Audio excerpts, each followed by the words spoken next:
I am a 51 years old male, and I have 3 children, 1 girl, 1 boy, and 1 child is gender neutral. My son Eric is the oldest, Eva is the middle child, and Charlie is my youngest.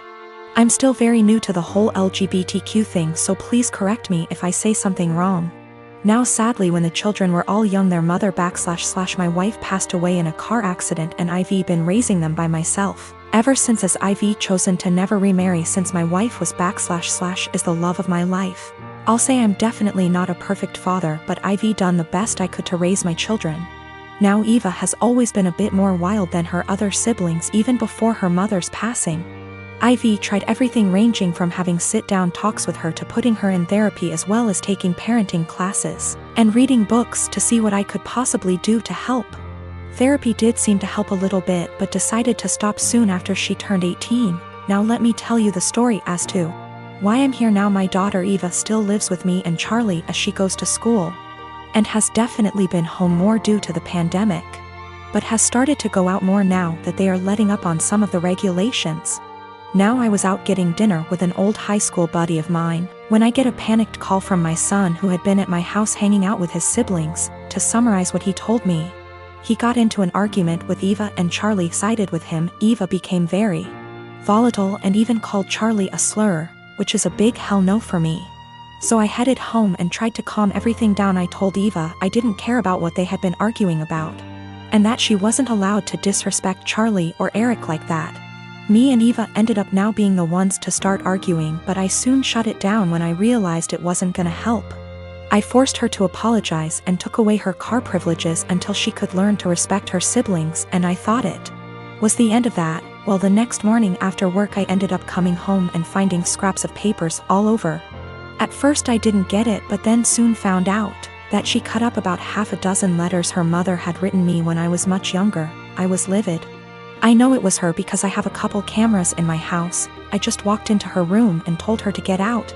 She was smug and rolled her eyes, but then I yelled, "Get the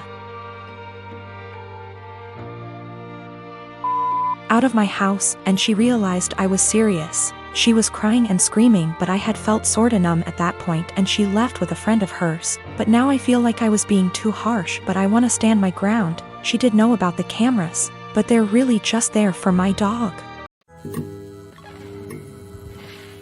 So recently I found out my 15-year-old son, Jacob, pulled an incredibly cruel prank on one of the girls I'll call Ashley, that's in his friend group.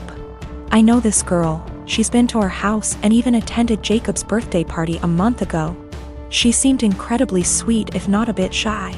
So when my oldest son, Mark, he's 17, came to me and told me Jacob had asked Ashley out on a date as a prank, I was stunned. I of course asked how he could know this, hoping as any mother would that it wasn't true. But Mark showed me the family tablet we all use, but mostly my sons do, and it seems Jacob forgot to log out of his chatting app, Discord.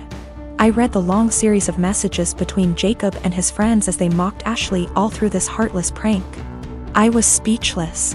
And that's not even getting into how he was talking, like he was some thug and not a 15-year-old living in a gated community. At first I couldn't figure out what to do or how to proceed. I'll admit that I never once imagined either of my boys would be the type of person to do something like that. But there was no way in hell I was letting this go. So after a day of thought I decided what was going to happen. First things first, he was grounded. For how long I'm not sure. Secondly, I'd gotten Jacob a bike for his birthday, but it hadn't arrived until the day previous, and I'd planned to give it to him when my parents came to visit, since they'd been unable to make his party. But instead of that I showed him I knew about the prank and told him he was grounded. Then I made him carry the new bike out of my bedroom closet and to the car before driving to Ashley's house, him crying the whole way. I'd called her parents earlier and explained everything, and so once we got there I had him cart it to their front porch and ring the bell. Then in front of me, Ashley, her parents, and God, I had him give a sincere apology and gift her the bike. Even I apologized to her, saying I didn't raise my boy this way and what he did was unforgivable. I also called the parents of the other boys who were a part of this little stunt, and they all seemed rightfully horrified by their son's involvement. I felt I'd handled this all as best as I could, and my friends agreed. Though once my parents found out that I'd made Jacob give his birthday gift away, they said what I did went too far. I still feel like what I did was right, but having my parents more or less dogpile on me like this actually made me wonder if how I handled it was too extreme. I am a 27 years old male. My fiancé, she's 25, has an obvious permanent burn scar from an accident that caused her mother, her only parent, to pass away from injury. My fiancé had a long recovery. It's been 7 years. The scar is on her collarbone. It goes down her chest but isn't showing. Unless she's wearing scoop / square tops. She often wears hoodies / jackets to cover up. She puts this cream, I don't know what ladies call it, but it's supposed to tone skin color or something. I'm not sure, but my fiancé calls it foundation that is 1 degree brighter than her skin color. I absolutely adore her. She's pretty, smart, ambitious, and the list goes on. What happened was unfortunate, and I'm glad she's at peace with herself and more confident. My family love her. How can they not? She's a member of the family. My mom makes sure she takes part in every family function and things like shopping and decorating other things. However, my sister made comments about my fiancé's scar several times. I've called her out on her behavior several times to get her to stop because she was hurting me before my fiancé with her backhanded and insensitive comments. I told my fiancé she had every right to cut my sister out and not deal with her bullshit, but she has been forgiving and respectful of my entire family. Our wedding is in February. My fiancé went shopping for the wedding dress. This is where the issue started. My fiancé showed the wedding dress to my sister. I didn't see it, but I was told it was a spaghetti strap dress. My fiancé likes this stuff. Anyways, my sister saw it and went nuts. She started criticizing her choice and said that she should have gotten a high neck or a jewel wedding dress to cover up the scar. She argued with my fiancé about it.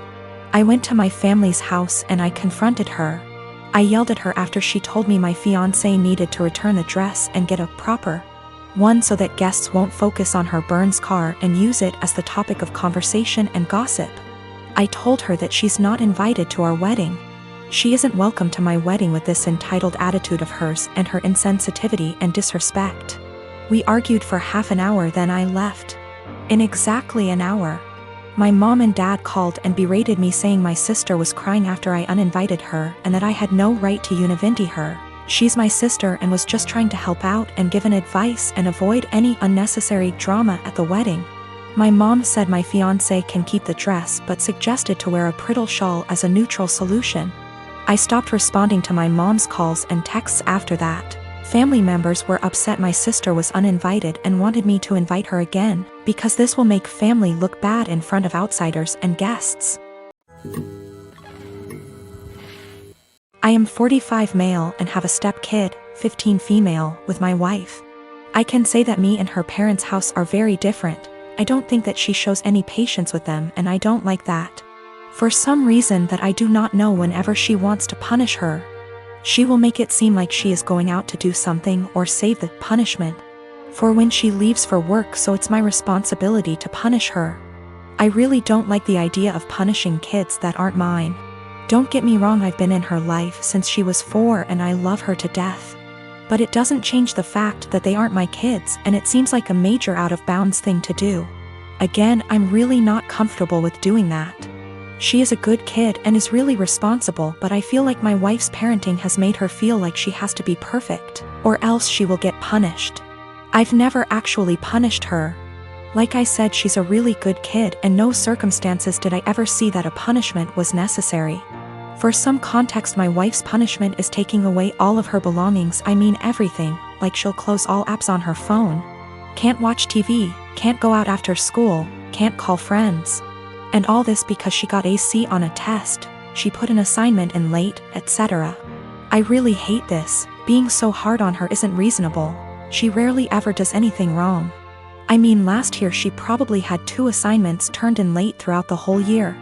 These things don't need such harsh punishments, they just need to be left off with a warning.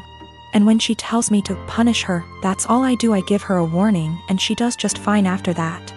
I think a warning is even a stretch. Accidents happen and overworking a kid isn't going to end well. I just tell her that if she needs help with school, I'd be happy to help so these don't happen.